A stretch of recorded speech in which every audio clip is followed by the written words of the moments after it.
Muy buenos días a todos. Un saludo muy especial a Julián Domínguez, presidente de Confecámara, su señora Marisabel Cañón. Muchas gracias también por su compañía en la mañana de hoy. Un saludo muy especial a los presidentes ejecutivos de las cámaras de comercio de Colombia, los miembros de Junta, a todo el sistema cameral, y especialmente a Manuel por sus palabras también de bienvenida. Un saludo muy especial al ministro de Hacienda y Crédito Público, doctor Ricardo Bonilla, quien además es mi director en el directorio de CAF.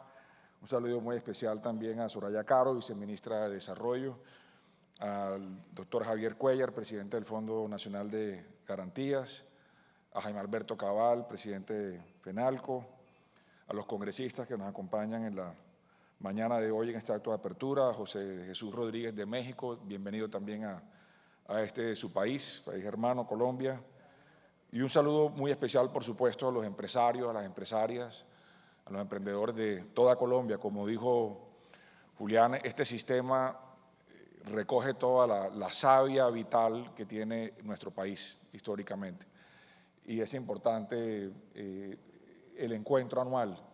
Y cuando Julián me pidió que viniera, yo lo siento como un llamado de la casa, porque como viceministro, como ministro, y en el rol anterior también como director por Colombia en el Banco Interamericano, hemos mantenido siempre una relación muy intensa con las cámaras de comercio, siempre buscando la oportunidad de hacer cosas nuevas. Y en este ejercicio de 2 años no ha sido distinto.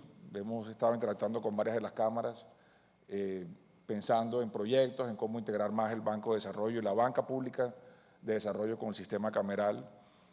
Y cuando Julián mencionaba en sus palabras de intervención sobre la importancia de los acuerdos, de la construcción de acuerdos en sociedades como las de América Latina hoy, muy fragmentadas, muy polarizadas, ese es justamente el antídoto.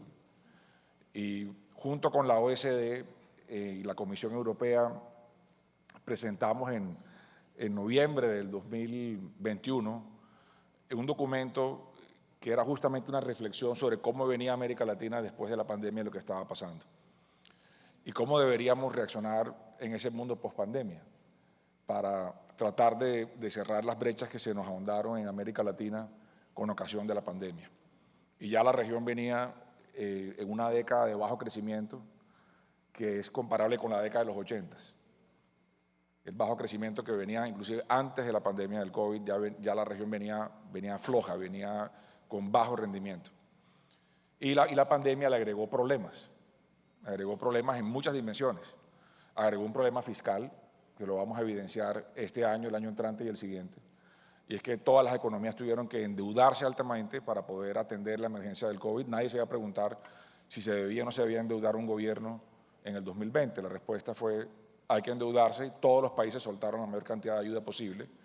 Esa deuda hay que pagarla, y la vamos a pagar en los años que vienen. Y tenemos que ser muy creativos en cómo pagamos la deuda y no le quitamos espacio de crecimiento y de presencia a los estados en la región.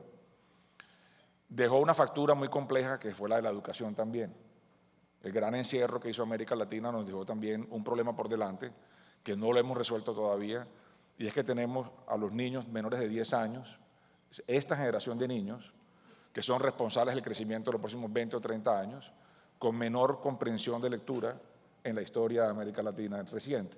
Es decir, retrocedimos casi un 60% en comprensión de lectura en esta generación de niños que viene ahora, que nos deja un desafío grande en la parte social. Y nos deja, por supuesto, también un gran desafío en la parte climática, porque ya nos llegó también la factura del cambio climático. Ya no estamos lidiando con advertencias, estamos lidiando con las consecuencias del cambio climático.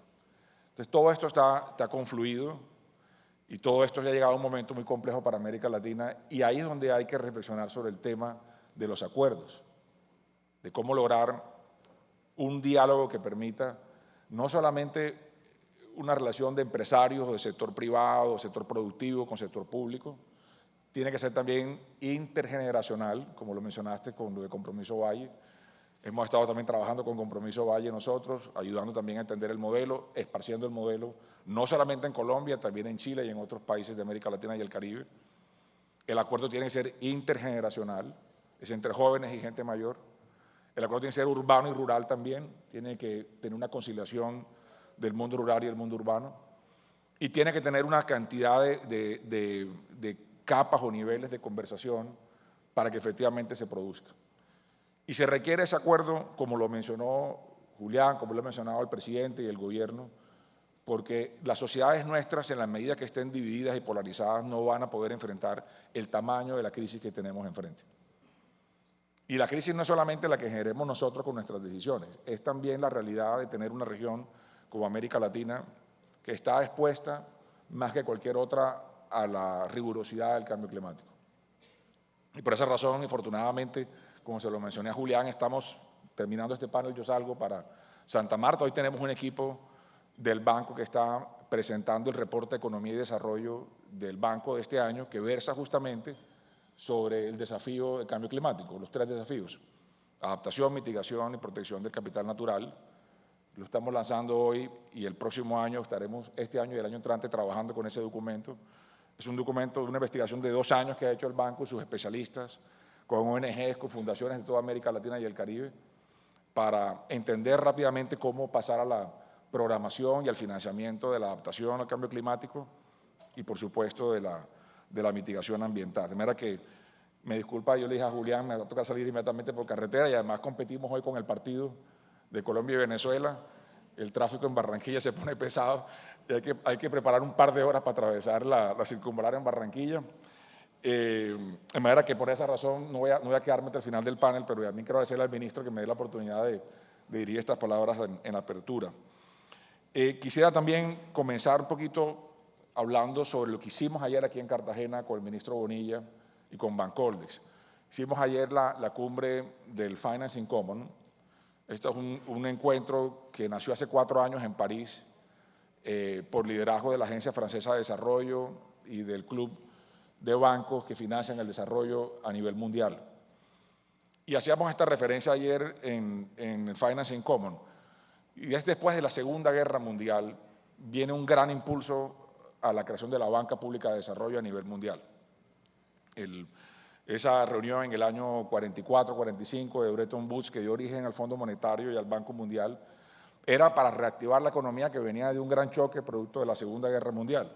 Ahí nació el Fondo Monetario, ahí nació el Banco Mundial, de ahí surgió también la idea de un plan Marshall para recuperar Europa, y el mundo arrancó una visión, ¿no?, de reconstrucción usando una inyección a través del financiamiento del desarrollo. En estos 70 años se han creado cerca de 500 millar de bancos de desarrollo en el mundo. Hay un sistema de cerca de 500 bancos de desarrollo. El Banco Interamericano de Desarrollo, el Banco Africano, el Banco Asiático, y CAF es uno de ellos. CAF se creó en el año 68, fue iniciativa de Colombia, con Chile, con Venezuela, con Perú, con Bolivia, con Ecuador. De hecho, la declaración que crea CAF es previa al Acuerdo de Cartagena del 69 que crea la CAN. Y esa decisión de los presidentes en su momento era porque se requería un banco público que financiara la integración, que financiara el comercio, que financiara la infraestructura.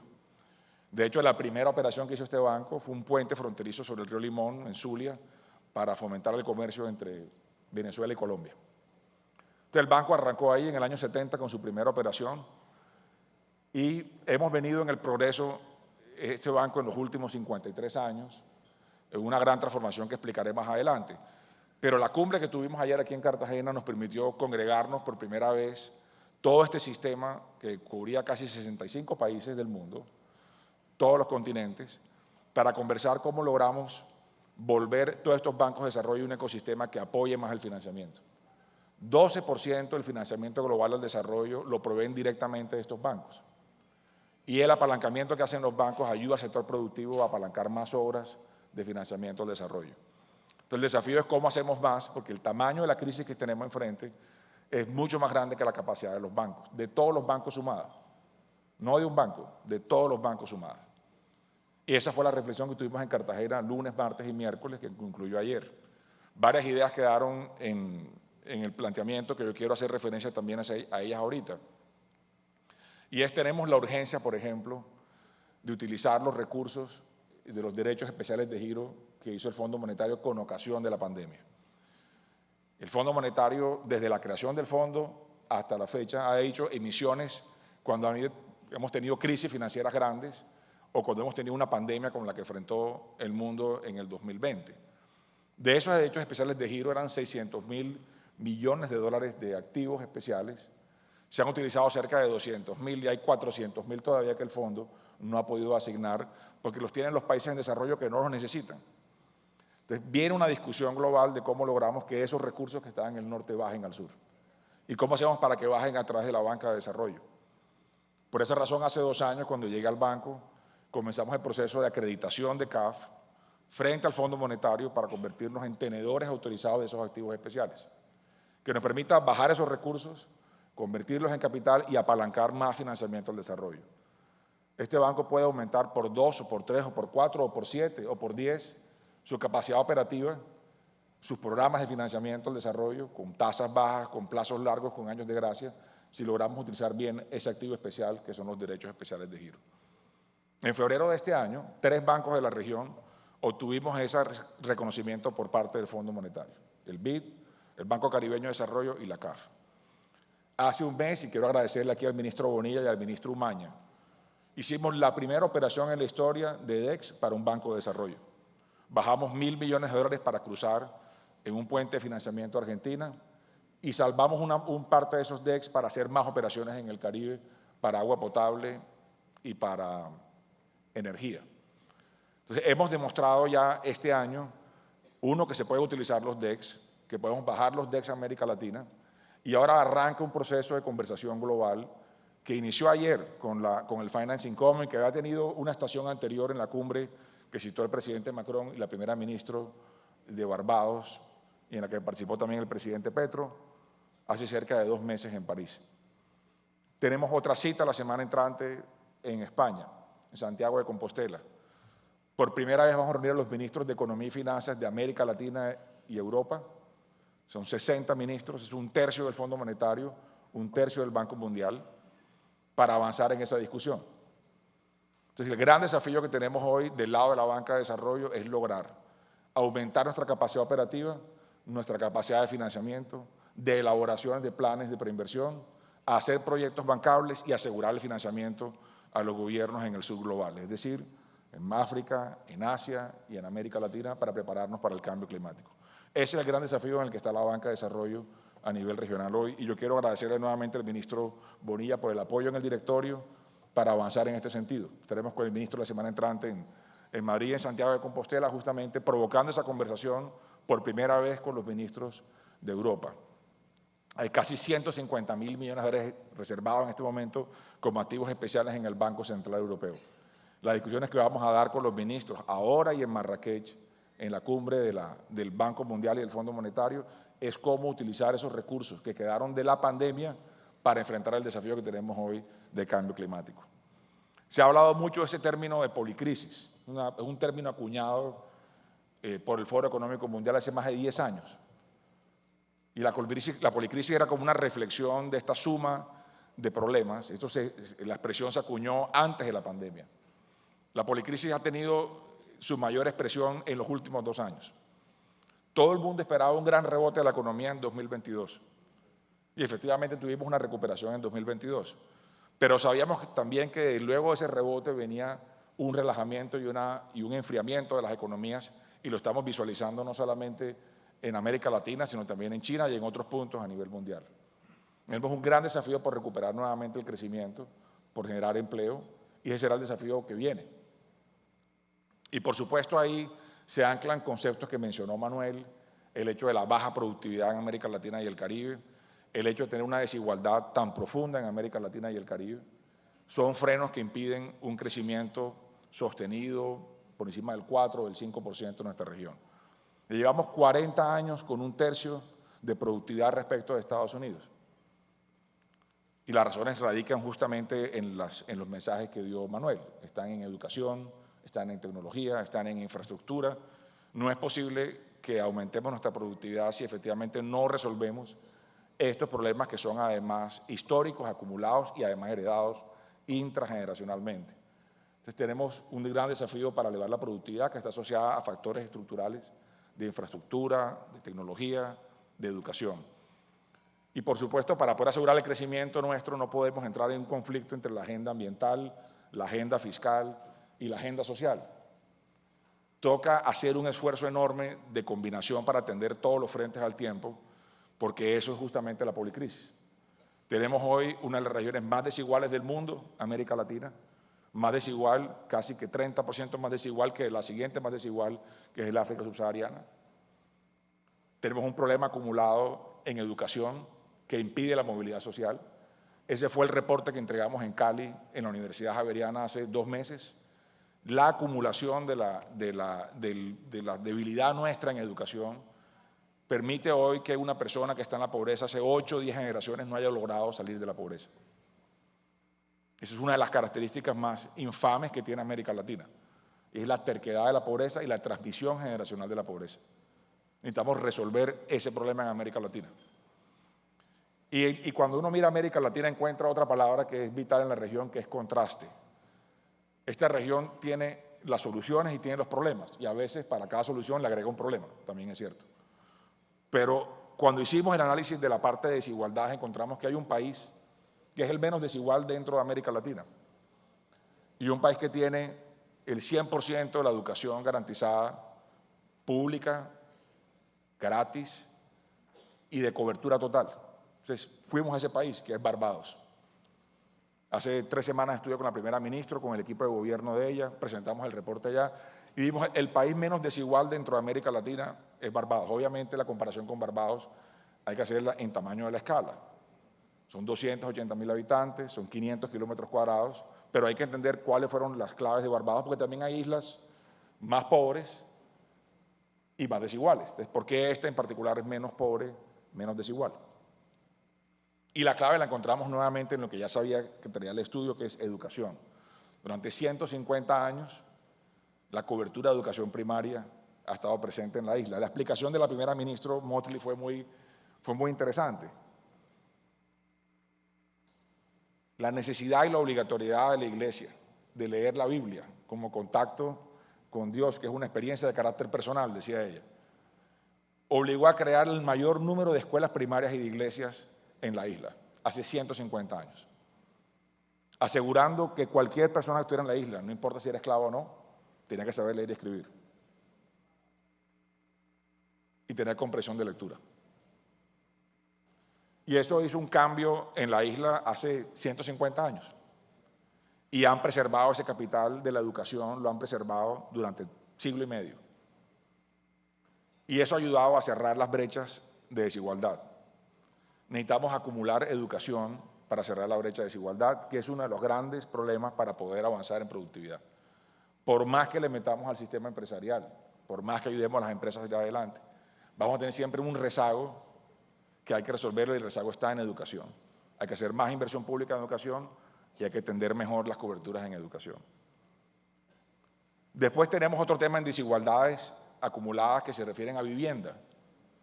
La primera forma de acumular bienestar, progreso y riqueza de la gente es con vivienda. Y ahí tenemos también otros desafíos enormes, tanto para la construcción, como para los títulos, como para la adquisición, el financiamiento. Pero vivienda es un canal importantísimo para combatir la desigualdad y para reactivar la economía. Hay que apostarle, y el reporte que entregamos en Cali justamente hace referencia a eso.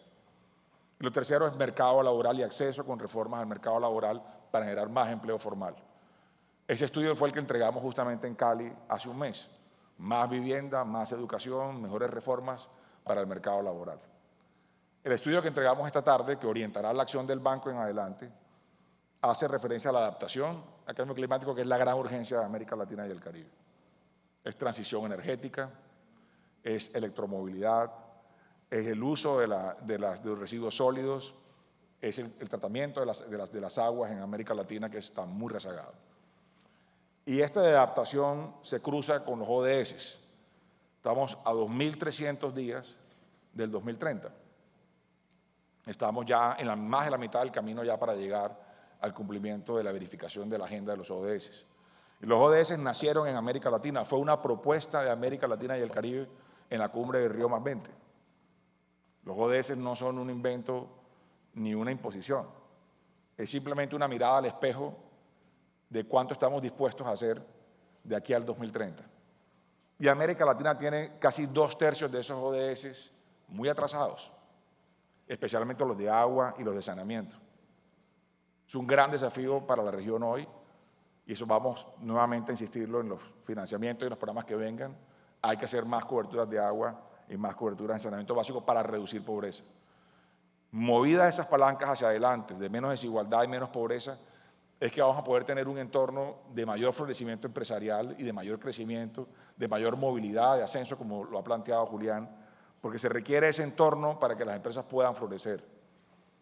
Se requiere la capacidad de tener familias con empleo, familias generando riqueza, familias con capacidad de compra, para poder generar justamente un crecimiento y un ensanchamiento empresarial. Pero no podemos olvidar la raíz, donde tenemos que trabajar. Quisiera también hacer esta referencia final sobre el banco y su rol en la región hoy.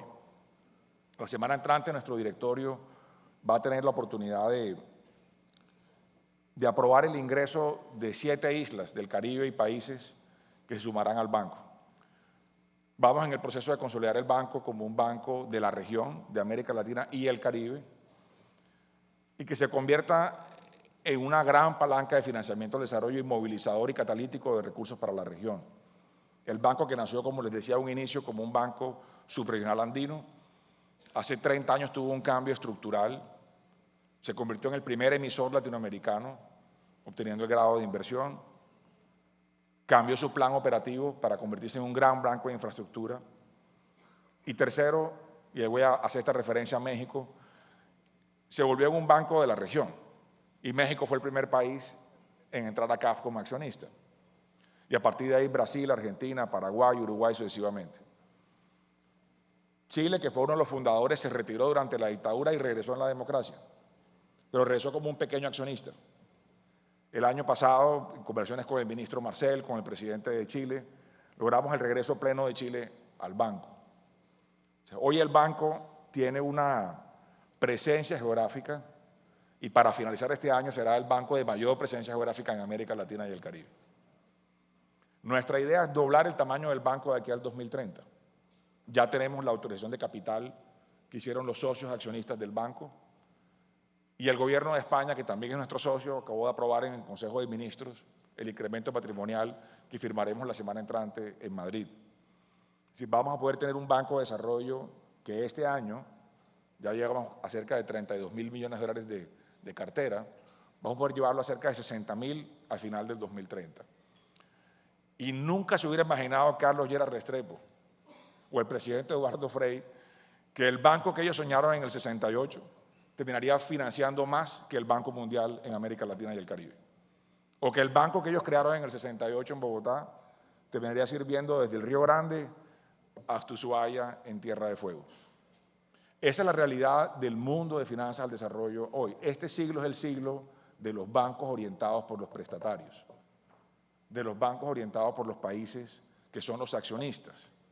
Lo que necesitamos es terminar de consolidar el proceso y asegurarnos que el banco, que es de la región, cuente con la suficiente capacidad de capital y hoja de balance como para poder movilizar hacia adelante.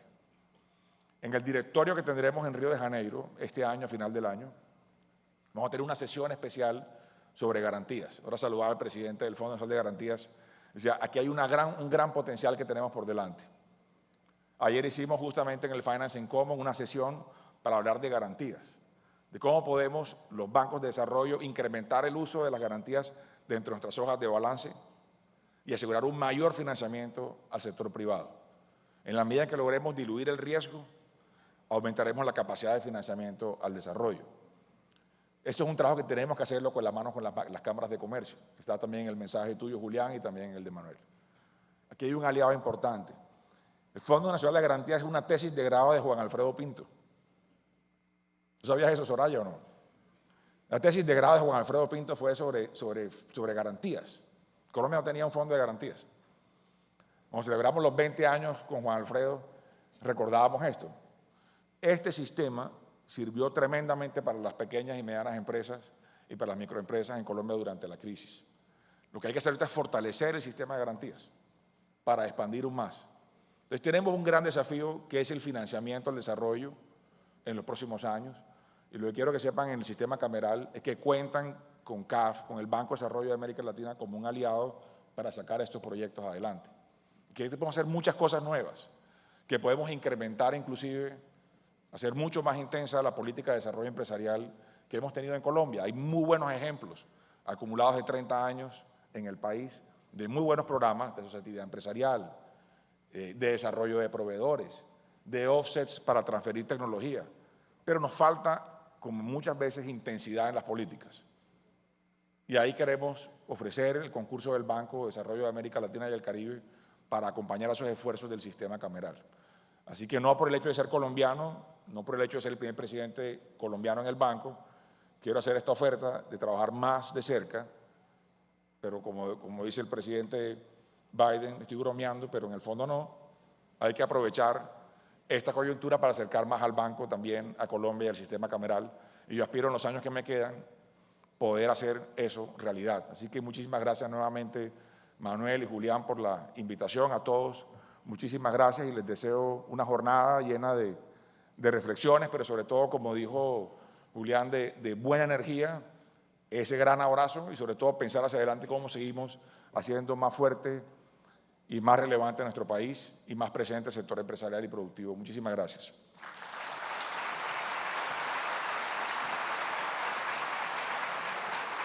Sergio, muchísimas gracias. Importante conocerlo.